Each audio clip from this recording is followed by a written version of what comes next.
Hi, now we've removed all screws from the sides, but the panel is not going out.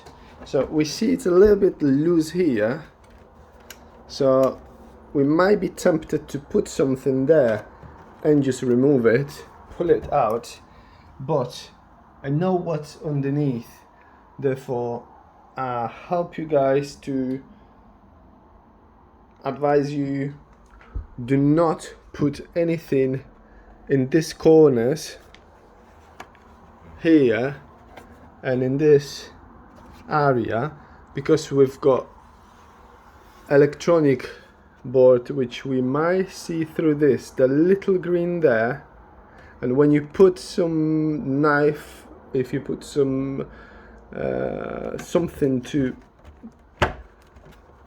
disconnect one from another side, you might damage the electronics on this side. It's quite important. Do not put anything longer within this area. But how are we gonna dismantle it? I'm gonna show you in a minute.